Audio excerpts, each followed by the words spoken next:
ಬೆದರಿಕೆ ಹಾಕಿದ್ದ video release ಮಾಡಿದ್ದಾರೆ ಖರ್ಗೆ. ಆರ್ಎಸ್ಎಸ್ ಬಗ್ಗೆ ಮಾತನಾಡೋಕೆ ಯಾವ ಹಕ್ಕಿದೆ ಅಂತ ಹೇಳಿದ್ದಾರೆ.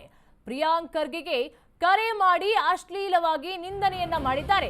ಆರ್ಎಸ್ಎಸ್ ಶಾಖೆಯಲ್ಲಿ ಇದನ್ನೇ ಕಲಿಸ್ತೀರಾ ಅಂತ ಪ್ರಶ್ನೆಯನ್ನ ಮಾಡಿದ್ದಾರೆ. ಬೆದರಿಕೆ ಹಾಕಿದಂತಹ ವಿಡಿಯೋ ರಿಲೀಸ್ ಮಾಡಿದ್ದಾರೆ ಖರ್ಗೆ.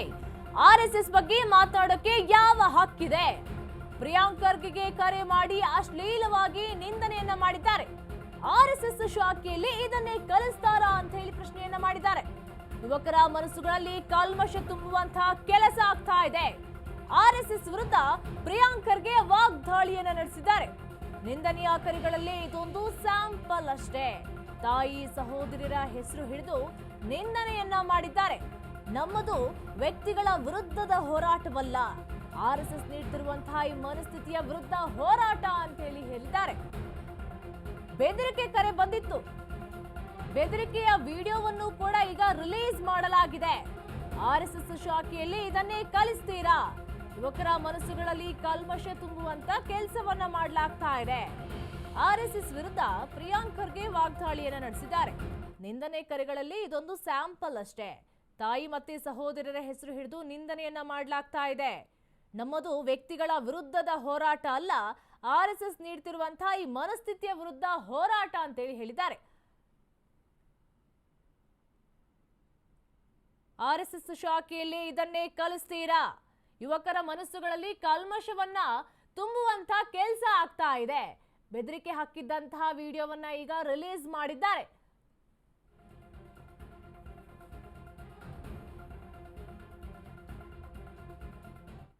ಶಾಖೆಗಳಲ್ಲಿ ಯಾವ ರೀತಿ ಪದಗಳನ್ನು ಬಳಸ್ತಾರೆ, ಯಾವ ರೀತಿ ಇದು ಮಾಡ್ತಾರೆ, ಸ್ವಲ್ಪ ತಾವೇ ಗಮನಿಸಿ. ಮತ್ತೆ ಹೇಳ್ದಂಗೆ ಬೆಳಿಗ್ಗೆಯಿಂದ ಸಾಕಷ್ಟು ಕರೆಗಳು ಬರ್ತಾ ಇದೆ, ತಾವೇ ಕೇಳಿ ಹೇಗೆ ಮಾಡ್ತಾರೆ ಅಂತ.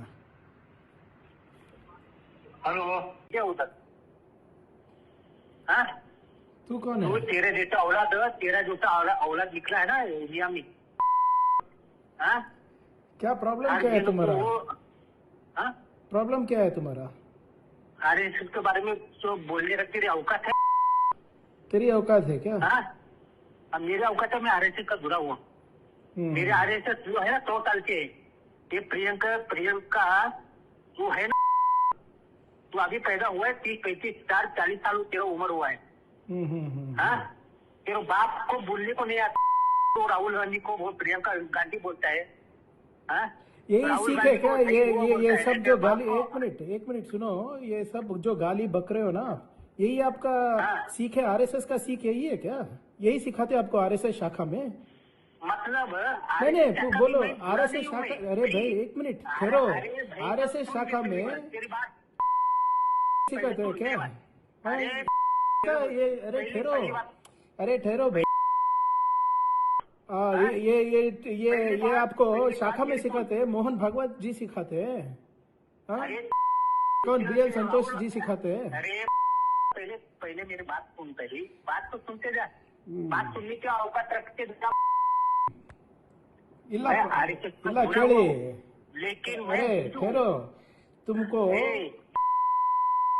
तेरे जैसे हर वाले नहीं है। तो ये सब सीख प्रियंका तेरा प्रियंका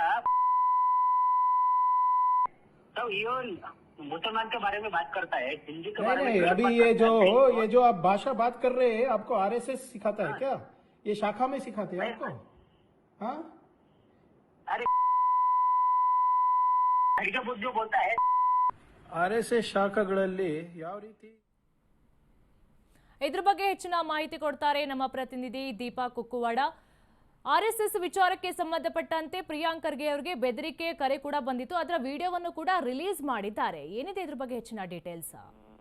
ನಿರೀಕ್ಷಾ, ಆರ್ಎಸ್ಎಸ್ ವಿಚಾರವಾಗಿ ಪ್ರಿಯಾಂಕ್ ಖರ್ಗೆ ಯಾವಾಗ ಮಾತನಾಡಿದ್ರು ಅಂದಿನಿಂದಲೂ ಕೂಡ ಅವರಿಗೆ ಬೆದರಿಕೆ ಕರೆಗಳ ಸಂಖ್ಯೆ ಜೋರಾಗಿದೆ. ಈಗ ಆಲ್ರೆಡಿ ಅವ್ರು ಹೇಳ್ತಾ ಇದ್ದಂತೆ ಫೋನ್ಗಳನ್ನು ಕೂಡ ಸ್ವಿಚ್ ಆಫ್ ಮಾಡುವಂತಹ ಪರಿಸ್ಥಿತಿ ಬಂದಿದೆ. ಆ ರೀತಿಯಾಗಿ ಮನೆಯವ್ರನ್ನ, ನಮ್ಮ ಫ್ಯಾಮಿಲಿಯವ್ರನ್ನ, ಜೊತೆಗೆ ಎಲ್ಲರನ್ನೂ ಕೂಡ ಹಿಡಿದುಕೊಂಡು ಬೈಯುವಂತಹ, ಅದು ಕೆಟ್ಟ ಪದಗಳಿಂದ ನಿಂದಿಸುವಂತಹ ಕೆಲಸವನ್ನ ಈ ರೀತಿ ಮಾಡ್ತಿದ್ದಾರೆ ಅನ್ನುವಂಥದ್ದು. ಅದನ್ನ ಬಿಜೆಪಿ ಯಾವಾಗ ಸುಳ್ಳು ಅನ್ನುವಂತಹದನ್ನ ಹೇಳ್ತು, ಅದಕ್ಕೋಸ್ಕರ ಅವರು ಸಾಕ್ಷಿ ಅನ್ನುವಂತಹ ರೀತಿಯಲ್ಲಿ ಆ ವಿಡಿಯೋವನ್ನ ಹಾಕಿದ್ದಾರೆ.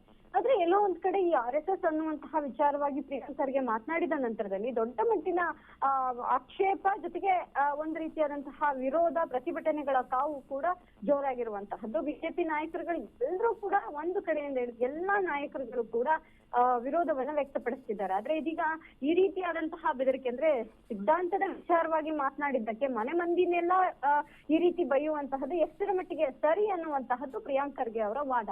ಈ ವಿಚಾರವಾಗಿ ಅವರು ದೂರನ್ನು ಕೂಡ ನೀಡೋದಕ್ಕೆ ಒಂದು ರೀತಿಯಾದಂತಹ ಚರ್ಚೆಯನ್ನ ಮಾಡಿದ್ದಾರೆ. ಈಗ ಆಲ್ರೆಡಿ ಪರಮೇಶ್ವರ್ ಹೇಳಿದಂತೆ ಅವರು ದೂರು ನೀಡಿದ್ರೆ ಅದಲ್ಲಿ ಅಥವಾ ಈ ಒಂದು ವಿಚಾರವನ್ನ ನಾವು ಕೂಡ ಗಮನಿಸ್ತಿದ್ದೇವೆ, ಕ್ರಮ ತೆಗೆದುಕೊಳ್ತೇವೆ ಅನ್ನುವಂತಹದ್ದನ್ನು ಕೂಡ ಹೇಳಿದ್ದಾರೆ.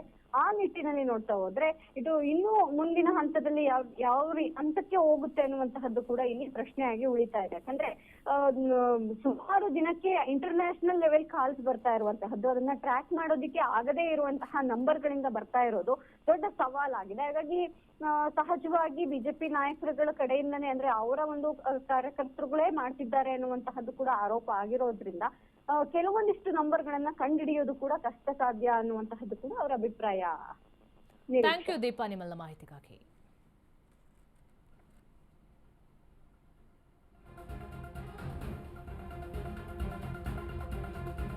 ಬಿಜೆಪಿಯವರು ದಾಖಲೆ ಕೇಳಿದ್ದಕ್ಕೆ ವಿಡಿಯೋ ರಿಲೀಸ್ ಆಗಿದೆ. ವಿಡಿಯೋ ರಿಲೀಸ್ ಮಾಡಿ ಪ್ರಿಯಾಂಕ್ ಖರ್ಗೆ ಸ್ಪಷ್ಟನೆಯನ್ನ ಕೊಟ್ಟಿದ್ದಾರೆ.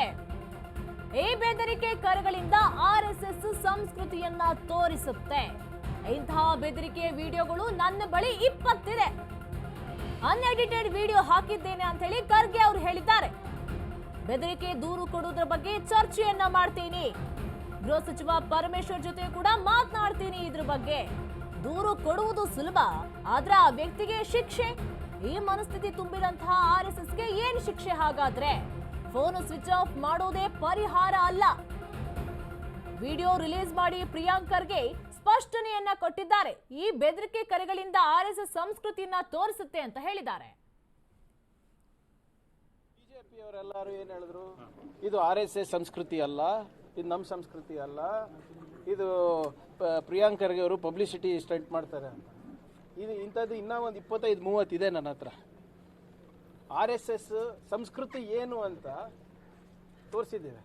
ಅವನೇನು ಹೇಳ್ತಾನೆ, ನಿನ್ನೆ ಬಿಡುಗಡೆ ಮಾಡೋದ್ರಲ್ಲಿ RSS ಇಂದ ನಾನು ಬಂದಿದ್ದೀನಿ, RSS ಅನ್ನು ನಾನು ಮೈಗೂಡಿಸ್ಕೊಂಡಿದ್ದೀನಿ, ನೀನು ಯಾರು ಬೈಯಕ್ಕೆ ಅಂತ ಏನೇನು ಬೈದಿದ್ದೀನಿ ನೀವೇ ನೋಡಿದಿರಲ್ಲ. ಅದಕ್ಕೆ ಅನ್ಎಡಿಟೆಡ್ ವರ್ಷನ್ನೇ ಹಾಕಿದ್ದೀನಿ. BJP ಅವರ ಸಂಸ್ಕೃತಿ RSS ಅವರ ಶಾಖೆನಲ್ಲಿ ಏನು ಕಲಿಸ್ತಾರೆ ಅಂದ್ಬಿಟ್ಟು ನಿಮಗೆ ಹಾಕಿದ್ದೀನಿ. ಅದು ನೀವು ತೀರ್ಮಾನ ತಗೊಳ್ಳಿ. ಮತ್ತು ಯಾರ್ಯಾರು ನಿನ್ನೆ ಭಾಳ ದೊಡ್ಡ ಮಾತಾಡ್ತಾ ಇದ್ರಲ್ಲ BJPಯವರು, BJP ನಾಯಕರು, ವಿರೋಧ ಪಕ್ಷದ ನಾಯಕರು ಇರ್ಬೋದು, ಅದು 2 ರೂಪಾಯಿಗೆ ಸಿಗ್ತದೆ, ಅದು ಸಿಗ್ತದೆ, ಇದು ಸಿಗ್ತದೆ, ದಯವಿಟ್ಟು ಅವ್ರಿಗೆ ತೋರಿಸ್ಬಿಟ್ಟು ಅವ್ರ ಹತ್ರ ಉತ್ತರ ಕೇಳಿ. ಈಗ RSSನಲ್ಲಿ ಏನು ಕಲಿಸ್ತಾರೆ, BJPಯವ್ರು ಏನು ಕಲಿತಾರೆ, ಅದಕ್ಕೆ ಉತ್ತರ ನಾನು ಕೊಡಬೇಕಾ? ಇಲ್ಲೇ ಸಿಕ್ಕಿದೆ ಅಲ್ಲ, ಅವರೆಲ್ಲ ಮಾಜಿ ಸಂಸದರು, ಹಾಲಿ ಶಾಸಕರು ಎಲ್ಲರೂ ಮಾತಾಡ್ತಾ ಇದ್ರಲ್ಲ, ಇದಕ್ಕೇನಂತಾರೆ? ಅವ್ರು ಬಂದು ಕ್ಷಮೆ ಕೇಳ್ತಾರಾ ನನಗೆ ಈಗ, ಅಥವಾ ಇನ್ನೂ ಜಾಸ್ತಿ ಮಾಡಿಸ್ತಾರ? ನನ್ನ ಫೋನೇ ಸ್ವಿಚ್ ಆಫ್ ಮಾಡಿಬಿಟ್ಟಿದ್ದೀನಿ. ಈಗ ನಾನು ಅದನ್ನು ಬರ್ದಿದ್ದೀನಲ್ಲ, ಕಂಪ್ಲೇಂಟ್ ಕೊಟ್ಟರೆ ಅವನ ಮೇಲೆ ಹ್ಯಾರಾಸ್ಮೆಂಟ್ ಆಗುತ್ತೆ.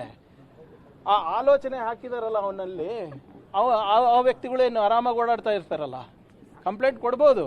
ಎಲ್ಲ 30-50 ನಂಬರ್ ಮೇಲೂ ಕಂಪ್ಲೇಂಟ್ ಕೊಡ್ಬೋದು, 100 ನಂಬರ್ ಮೇಲೂ ಕಂಪ್ಲೇಂಟ್ ಕೊಡ್ಬೋದು. ಆ 100 ವ್ಯಕ್ತಿಗಳಿಗೆ ಎತ್ತಾಕಿ ಜೈಲಲ್ಲಿ ಹಾಕ್ತಾರೆ.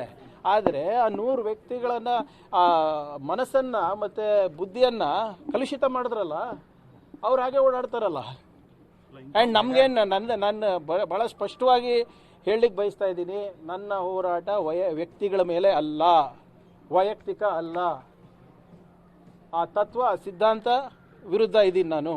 ಆಮೇಲೆ ಪದೇ ನಾನು ಲೀಗಲ್ ಆಗಿ ಕ್ವಶನ್ಸ್ ಕೇಳ್ತಾ ಇದ್ದೀನಲ್ಲ.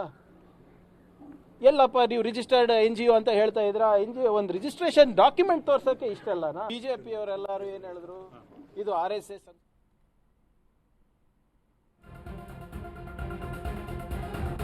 ಸಚಿವ ಪ್ರಿಯಾಂಕ್ ಖರ್ಗೆಗೆ ಬೆದರಿಕೆ ಹಾಕಿರುವಂತಹ ವಿಚಾರಕ್ಕೆ ಸಂಬಂಧಪಟ್ಟಂತೆ ಬೆಂಗಳೂರಿನಲ್ಲಿ ಗೃಹ ಸಚಿವ ಜಿ ಪರಮೇಶ್ವರ್ ಪ್ರತಿಕ್ರಿಯೆಯನ್ನ ಕೊಟ್ಟಿದ್ದಾರೆ. ಯಾರು ಬೆದರಿಕೆ ಹಾಕಿದ್ದಾರೆ ಅಂತ ಹೇಳಿ ತನಿಖೆಯನ್ನ ಮಾಡ್ತೇವೆ. ಬೆದರಿಕೆ ಹಾಕಿರುವಂತಹ ಕರೆಯನ್ನ ಸೀರಿಯಸ್ ಆಗಿ ಪರಿಗಣನೆಗೆ ತೆಗೆದುಕೊಳ್ತೇವೆ. ಕರೆ ಎಲ್ಲಿಂದ ಬಂದಿದೆ ಅಂತ ವಿಚಾರಣೆಯನ್ನ ಮಾಡ್ತೇವೆ.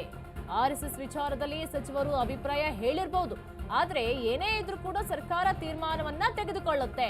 ಹಾಗಂತ ಖರ್ಗೆ ಅವರಿಗೆ ಬೆದರಿಕೆ ಹಾಕೋದು ಸರಿಯಲ್ಲ ಅಂತ ಹೇಳಿದ್ದಾರೆ. ಸಚಿವ ಪ್ರಿಯಾಂಕ್ ಖರ್ಗೆಗೆ ಬೆದರಿಕೆ ಹಾಕಿರುವಂತಹ ವಿಚಾರಕ್ಕೆ ಸಂಬಂಧಪಟ್ಟಂತೆ ಯಾರು ಬೆದರಿಕೆ ಹಾಕಿದ್ದಾರೆ ಅಂತೇಳಿ ತನಿಖೆಯನ್ನ ಮಾಡ್ತೇವೆ, ಎಲ್ಲಿಂದ ಕರೆ ಬಂದಿದೆ, ಯಾರು ಕರೆಯನ್ನ ಮಾಡಿದ್ದಾರೆ, ಈ ವಿಚಾರವಾಗಿ ನಾವು ಕ್ರಮವನ್ನ ಕೈಗೊಳ್ತೇವೆ. RSS ವಿಚಾರದಲ್ಲಿ ಸಚಿವರು ಅಭಿಪ್ರಾಯವನ್ನ ಹೇಳಿರಬಹುದು, ಆದ್ರೆ ಏನೇ ಇದ್ರೂ ಕೂಡ ಸರ್ಕಾರ ತೀರ್ಮಾನವನ್ನ ತೆಗೆದುಕೊಳ್ಳುತ್ತೆ ಇದ್ರ ಬಗ್ಗೆ. ಹೀಗಂತ ಖರ್ಗೆ ಅವರಿಗೆ ಬೆದರಿಕೆ ಹಾಕೋದು ಸರಿಯಲ್ಲ ಅಂತ ಹೇಳಿದ್ದಾರೆ. ಅದನ್ನ ನಾವು ಸೀರಿಯಸ್ ಆಗಿ ಗಮನಿಸ್ತೇವೆ. ಯಾರು ಬೆದರಿಕೆ ಮಾಡಿದ್ದಾರೆ ಮತ್ತು ಸೋರ್ಸ್ ಎಲ್ಲಿಂದ ಬರುತ್ತೆ ಅದನ್ನು ಎನ್ಕ್ವೈರಿ ಮಾಡ್ತೀವಿ. ಎನ್ಕ್ವೈರಿ ಮಾಡಿ ಅದಕ್ಕೆ ಏನು ಕ್ರಮ ತಗೋಬೇಕು ತಗೊಳ್ತೀವಿ. ಒಬ್ಬ ಸಚಿವರಿಗೆ ಅವ್ರ ಅಭಿಪ್ರಾಯ ಹೇಳಿರ್ಬೋದು, ಆದರೆ ಸರ್ಕಾರದ ತೀರ್ಮಾನ ಆಗೋದೇ ಬೇರೆ ಅಲ್ವಾ. ಅದಕ್ಕೆ ಅವರಿಗೆ ಥ್ರೆಟ್ ಮಾಡೋದು ಅದೆಲ್ಲ ಸರಿ ಇಲ್ಲ. ಅದಕ್ಕೇನು ಕ್ರಮ ತಗೋಬೇಕು ತಗೊಳ್ತೀವಿ. ಅದನ್ನು ವೆರಿಫೈ ಮಾಡೋದಕ್ಕೆ ಕೇಳಿದ್ದೀನಿ. ವೆರಿಫೈ ಮಾಡಿ ಎಲ್ಲಿಂದ ಒರಿಜಿನೇಟ್ ಆಗಿದೆ, ಯಾರು ಮಾಡಿದ್ದಾರೆ ಅದನ್ನ ನೋಡಿ ಅನಂತರ ಅವ್ರ ಮೇಲೆ ಏನು ಕ್ರಮ ತಗೋಬೇಕು ತಗೊಳ್ತೀವಿ. ಇಲ್ಲ, ಅದನ್ನು ನಾವು ಸೀರಿಯಸ್ ಆಗಿ ಗಮನಿಸ್ತೇವೆ. ಯಾರು ಬೆದರಿಕೆ ಮಾಡಿದ್ದಾರೆ ಮತ್ತು ಸೋರ್ಸ್ ಎಲ್ಲಿಂದ ಬರುತ್ತೆ ಅದನ್ನು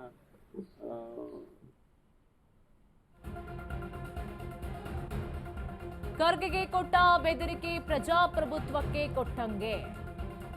ಕಾಂಗ್ರೆಸ್ ಹಿರಿಯ ಶಾಸಕ BR ಪಾಟೀಲ್ ಹೇಳಿಕೆಯನ್ನ ಕೊಟ್ಟಿದ್ದಾರೆ. ಬೆದರಿಕೆಯ ವಿಡಿಯೋ ನನಗೆ ಗಾಬರಿ ಉಂಟಾಯಿತು. ಬೆದರಿಕೆ ಹಾಕಿ ವಿರೋಧಿಗಳ ಬಾಯಿ ಮುಚ್ಚಲು ಹೊರಟಿದ್ದಾರೆ. ಎಲ್ಲರಿಗೂ ತಮ್ಮ ತಮ್ಮ ಅಭಿಪ್ರಾಯ ಹೇಳುವಂತಹ ಸ್ವಾತಂತ್ರ್ಯ ಇದೆ. ವೈಚಾರಿಕವಾಗಿ ಚರ್ಚೆ ನಡೆಸಲು ನಾವು ತಯಾರಿದ್ದೇವೆ. RSS ಅವರು ದೇಶಾದ್ಯಂತ ಬೆಳೆದಿದ್ದಾರೆ. ಇದು ದೇಶಕ್ಕೆ ಅಪಾಯ. RSS ಅವರು ಧರ್ಮ ರಕ್ಷಣೆ ಮಾಡ್ತೇವೆ ಅಂತ ಹೇಳ್ತಾರೆ. ಹಾಗಾದ್ರೆ RSS ನವರಿಗೆ ಲಾಠಿ ಯಾಕೆ ಬೇಕು? ಬೆದರಿಕೆ ಹಾಕೋದು ಹೇಡಿತನ ಅಂತ ಹೇಳಿ BR ಪಾಟೀಲ್ ಅವರು ಹೇಳಿದ್ದಾರೆ. ಬೆದರಿಕೆ ಹಾಕೋದು ಹೇಡಿತನ. ಖರ್ಗೆಗೆ ಕೊಟ್ಟಂತಹ ಬೆದರಿಕೆ ಪ್ರಜಾಪ್ರಭುತ್ವಕ್ಕೆ ಕೊಟ್ಟಂಗೆ ಅಂತ ಹೇಳಿದ್ದಾರೆ. ಮಾಧ್ಯಮದಲ್ಲಿ ನಾನು ವರದಿ ನೋಡಿ ನನಗೆ ಗಾಬರಿ ಆಯಿತು, ಶಾಕ್ ಆಯಿತು. RSSನವರು ಸನ್ಮಾನ್ಯ ಪ್ರಿಯಾಂಕಾ ಖರ್ಗೆ ಅವರಿಗೆ ಯಾವುದೋ ಒಂದು ಅನ್ನೋನ್ ಕಾಲದಿಂದ ಬೆದರಿಕೆಯನ್ನು ಹೆದರಿಸಿ ಅವರು ಇವತ್ತು ಅವ್ರ ವಿರೋಧಿಗಳ ಬಾಯಿಯನ್ನು ಮುಚ್ಚಲಿಕ್ಕೆ ಹೊರಟಿದ್ದಾರೆ. ಪ್ರಿಯಾಂಕಾ ಖರ್ಗೆ ಕೊಟ್ಟಂಥ ಬೆದರಿಕೆ ಇದು ಇವತ್ತು ಪ್ರಜಾಪ್ರಭುತ್ವಕ್ಕೆ ಕೊಟ್ಟಂಥ ಬೆದರಿಕೆ. ಎಲ್ರಿಗೂ ಮಾತನಾಡೋ ಸ್ವಾತಂತ್ರ್ಯ ಇದೆ, ಎಲ್ರಿಗೂ ತಮ್ಮ ಅಭಿಪ್ರಾಯ ಹೇಳುವಂಥ ಸ್ವಾತಂತ್ರ್ಯ ಇದೆ. ಅವ್ರು ಹೇಳಿದ್ದಾರೆ, ನಾನು ಕೂಡ ಅದೇ ಹೇಳ್ತೀನಿ. ಹೀಗಂತ ಹೇಳಿ ಜೀವ ಬೆದರಿಕೆ ಹಾಕುವುದು ಹೇಳಿತನ ಇದು. ಹೇಳಿಗಳು ವಿಚಾರದಿಂದ ಎದುರಿಸಲಿ ನಾವು ತಯಾರಿದ್ದೀವಿ, ವೈಚಾರಿಕವಾಗಿ ನಾವು ಚರ್ಚೆ ಮಾಡೋಕ್ಕೆ ತಯಾರಿದ್ದೀವಿ. ಆದರೆ ಅವ್ರು ಯಾರೂ ಬರೋಕ್ಕೆ ತಯಾರಿಲ್ಲ. RSSನವರು ಇವತ್ತು ಈ ದೇಶದಲ್ಲಿ ಇವತ್ತು ಇಷ್ಟು ದೊಡ್ಡ ಸಂಖ್ಯೆಯಲ್ಲಿ ಬೆಳೆದಿದ್ದಾರಲ್ಲ, ಇದು ಕೂಡ ದೇಶಕ್ಕೆ ಬಹಳ ದೊಡ್ಡ ಅಪಾಯ. ಅದನ್ನು ಖಂಡಿಸಿ ನಾನು ಒಂದು ಪ್ರಶ್ನೆ ಕೇಳ್ತೀನಿ.